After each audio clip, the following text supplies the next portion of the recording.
Մաշտոցի պողոտայի և Արամի փողոցի խաչմերուկում խորհրդային Հայաստանի կառավարության համար նախատեսված շենքի փոխարեն ծննդատուն կառուցվեց, որտեղ արդեն գրեթե 9 տասնամյակ նոր կյանքեր են լույս աշխարհ գալիս։ Մոր և մանկան առողջության պահպանման գիտահետազոտական կենտրոնը հասարակության հիշողություններում շարունակում է մնալ որպես Մարգարյանի ծննդատուն, ի պատիվ պրոֆեսոր Պարթև Մարգարյանի։ Մոտ մեկ ամիս առաջ կենտրոնի տնօրեն նշանակված Դավիթ Մելիք-Նուբարյանն ասում է, ծննդատունը թեև մեծ աշխատանք է կատարում, սակայն ժամանակի հետ բարեփոխումների անհրաժեշտություն է առաջացել։ Մենք մի քանի ուղղություններով ենք ծրագիր իրականացնում, առաջի ուղղությունը դա իհարկե որակն է աշխատանքի, այսինքն մենք ունենք մանրամասն ծրագիր, որը իրականացնում ենք, այդ թվում նաև ներդրումները աշխատակիցների մեջ եւ առաջիկա օրինակ միջոցառումներից մեկն է մեր ծննդատան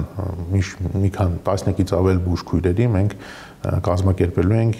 ծննդատան հաշվին վերապատրաստումներ, դա մի ուղղությունն է, երկրորդ ուղղությունը, որը որ շատ կարևոր է եւ պետության քաղաքականության համահունչը թվայնացումն է, մենք արդեն իսկ ունենք պայմանագիր առաջատար կազմակերպություններից մեկի հետ, որ համապատասխան թվային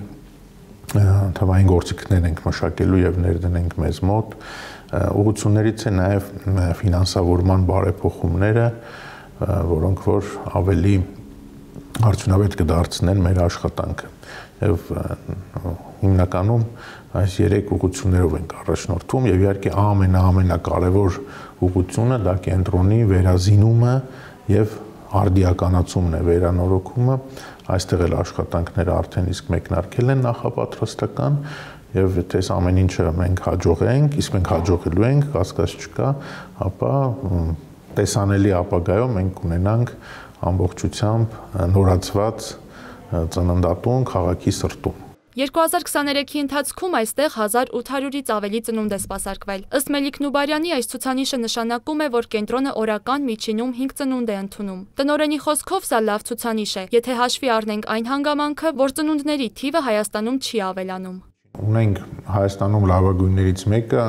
որ առումով նաև եզակի կարող ենք ասել,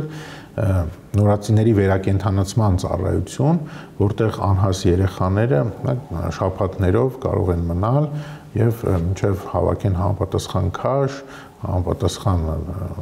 համապատասխան, այսինքն մարմնի զանգված եւ նոր դուրս գրվեն եւ շատ հետաքրքիր դեպքեր ենք ունենում, վերջերս օրինակ արտերկրից ունեինք նորածին, ով ուրիշ երկրի քաղաքացի էր, մեր մոտ ամիսներ շարունակ մնաց, երեխան արդեն դարձավ տեղափոխման ենթակա, հատուկ օդանավ եկավ իրենց երկրից եւ մենք կազմակերպեցինք այդ ամեն ինչը տեղափոխվել։ Մոր և մանկան առողջության պահպանման գիտահետազոտական կենտրոնն առաջինն էր, որ Հայաստանում հաջողությամբ իրականացրեց արտամարմնային բեղմնավորումը եւ եռյակ ծնվեց։ Դավիթ Մելիք-Նուբարյանը շեշտում է, ծննդատանը դրական էմոցիաներ ապրելու առիթները շատ են, բայց մեծ է նաեւ պատասխանատվությունը ծննդկանի եւ նորածնի առողջության նկատմամբ։ Տեկոյի ծրագրից նաև օգտվում են զոհված զինծառայողների ծնողները, այդ թվում նաև մեր կենտրոնում, մեր գործընկեր կենտրոններում, մասնավորապես մեր կենտրոնում մենք 22 թվականին ունեցել ենք 3 դիմաց, 3 հաջողված հղիություն, ծննդաբերություն ավելի ճիշտ, 23 թվականին դիմողների թիվը շատացել է, ունեցել ենք 7 դիմող եւ 4 երեխա է ծնվել, որը էլի բավականին լավ ցուցանիշ է համարվում։ Կենտրոնն ունի 6 բաժանմունք։ Ֆակտոր TV-ի նկարահանող խումբը Դավիթ Մելիք-Նուբարյանի հետ շրջեց որոշ բաժանմունքներով։ Սա էլ այսպես կոչված այդ էկոյի բաժանմունքն է, կարող տեսնել, որ ամբողջ պատերը հաջողության պատմություններով են լցված, որը որ մեր բժիշկների պրոֆեսիոնալիզմի, հետևողականության, քրտնաջան աշխատանքի արդյունքն է։ Սաղմնաբանական լաբորատորիայի բժիշկ սաղմնաբան Անժելա Հարությունյանը մեր նկարահանման ընթացքում իրականացնում էր արտամարմնային բեղմնավորման համար նախատեսված հերթական փուլը։ Այս պահին կատարում ենք սերմի մշակում, պլանային ունենք սերմի ներարգանդային ներարկում, համապատասխան մշակումը սերմի կատարվել է, այսինքն սպերմատոզոիդները առանձնացվել են սերմնահեղուկից եւ համապատասխան սերմի միջավայրում այժմ ես կաթետրը կհավաքեմ նստվածքը միջավայրով, որտեղ գտնվում են սպերմատոզոիդները։ Վաղաժամ ծնված կամ առողջական խնդիրներ ունեցող փոքրիկները տեղափոխվում են նորածինների վերակենդանացման բաժանմունք։ Այս պահին բաժանմունքում 25 երեխա կա։ Նրանք համապատասխան քաշ հավաքելուց հետո պատրաստվելու են դուրսգրման։ Ծայրահեղ էքստրեմալ ցածր քաշով ծնված նորածիններն են մեծ մասամբ, այսինքն 1 կիլոգրամից ցածր, կիլո 500 գրամից ցածր, ունենք այս պահի դրության բաժանմունքում 6 զույգ նորածին երեխաներ եւ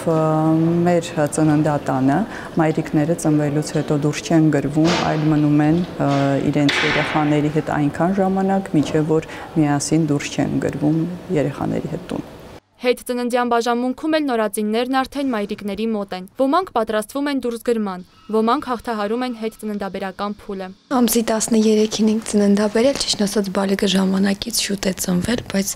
փառք Աստծո, ինչպես տեսնում եք, արդեն մայրիկի մոտ է։ 2 օր եղել ենք մանկական բաժանմունքում, անչափ շնորհակալ եմ մեր մանկական բաժանմունքի բոլոր բժիշկներից ու անձնակազմից գերուշադրության համար, նրանց շնորհիվ հիմա իմ բալիկը արդեն իմ մոտ է։ Այսօր փառք Աստծո դուրս ենք գրվում։ Ամեն ինչ նորմալ է բալիկի մոտ, ունեցել ենք մեր արփին, մեր տան արևին։